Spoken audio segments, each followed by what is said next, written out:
ನಾವೆಲ್ಲ ನಮಗೇನು ಬೇಕು ಅದೆಲ್ಲ ಬಯಸಿ ಸಿಗದೇ ಇರೋದಕ್ಕೆ ಕಾರಣ ನಾವು ಇನ್ನೊಬ್ಬರು ಸ್ಟೇಟಸ್ ನೋಡ್ತಾ ಇರೋದಕ್ಕೆ.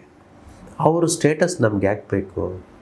ಸೊ ದಯವಿಟ್ಟು ಹೇಳ್ತಿದ್ದೀನಿ ವೀಕ್ಷಕರೇ, ನನ್ನ ಪ್ರೀತಿ ಆಗರ್ಭ ಶ್ರೀಮಂತ ದೇವರುಗಳಿಗೆ ನಿಮ್ಗೆ ಹೇಳ್ತಿದ್ದೀನಿ, don't see other status, that is none of our business. ಅವ್ರು ಎಲ್ಲನ ಹೋಗ್ಕೊಳ್ಳಿ, ಏನಾದರೂ ಮಾಡ್ಕೊಳ್ಳಿ, ಏನಾದರೂ ಇದ್ಕೊಳ್ಳಿ, ನಮ್ಗೆ ಯಾಕೆ ಬೇಕ್ರಿ ಅವ್ರಿವ್ರ ನ್ಯೂಸ್? ನಮ್ಮದೇ ನಾವು ನೋಡ್ಕೊಳ್ಳೋಕೆ ಟೈಮ್ ಇಲ್ಲ. ಇನ್ನು ಅವ್ರದ್ದೆಲ್ಲ ನೋಡಿ ನಮಗೇನು ಬರುತ್ತೆ? Don't see other status and never put a status. ನಿಮ್ಮ ಸ್ಟೇಟಸ್ನ ಹಾಕೋದಕ್ಕೆ ಹೋಗ್ಬೇಡಿ. ನಿಮ್ಮ ಸ್ಟೇಟಸ್ ನೋಡಿ ಯಾರೂ ಖುಷಿ ಪಡಲ್ಲ. ಸೊ ಹಾಗಾಗಿ ದಯವಿಟ್ಟು ಇವತ್ತೇ ಲಾಸ್ಟ್. ಇನ್ನೊಬ್ಬರು ಸ್ಟೇಟಸ್ ನೋಡಬಾರ್ದು, ನಾವು ಸ್ಟೇಟಸ್ ಹಾಕಬಾರ್ದು. DP ಹಾಕಲೇಬೇಡಿ. ಮಾಟ ಮಂತ್ರಕ್ಕೆ ಫಸ್ಟ್ ಬೇಕಿರೋದು ನಮ್ಮ ಫೋಟೋ. ಯಾಕಂದರೆ every photo is a geometry, every photo is a science.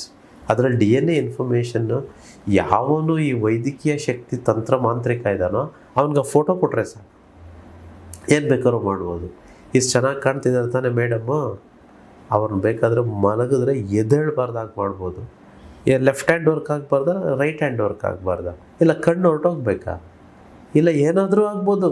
ನೀವು ಏನು ಬಯಸ್ತೀವೋ ಅದನ್ನೆಲ್ಲ ಮಾಡೋ ಶಕ್ತಿ ತಾಂತ್ರಿಕ ವಿದ್ಯೆಗಿದೆ. ಇದೆಲ್ಲ ಎಲ್ಲಿದೆ? ಪ್ರೂಫ್ ಏನು ಅಂತಂದರೆ ಹೋಗಿ ವೇದಗಳು ಓದ್ಕೊಳ್ಳಿ. 4 ವೇದಗಳಿದಾವ. ಋಗ್ವೇದ ಇದೆಯಾ, ಯಜುರ್ವೇದ ಇದೆಯಾ, ಸಾಮವೇದ ಇದೆಯಾ, Atharvana Veda, full of Atharvana Veda is ತಂತ್ರ.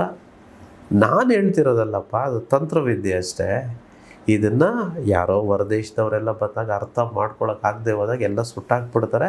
ಆಮೇಲೆ ಲೀಗಲಿ ಇದಿಲ್ಲ ಅಂತ ಬ್ಯಾನ್ ಮಾಡ್ತಾರೆ. ಮಾಟ ಮಂತ್ರ ಆಗಲಿ ಅಥವಾ ಕೆಟ್ಟದ್ದಾಗಲಿ ಇದು ಹೇಗಿದೆ ಅಂತಂದರೆ, ಕಾರವಾಗಿ ಹೇಳ್ಬಿಡ್ಲ, ನಾವೇ ಚಪ್ಪಲಿ ಕೊಟ್ಬಿಟ್ಟು ಒಡಿ ಅಂತ ಒಡಿಸ್ಕೊಂಡು ಅಯ್ಯೋ ಚಪ್ಪಲಿ ಹೊಡೆದ್ಬಿಟ್ಟ ಅಂತ ಹೇಳೋದು.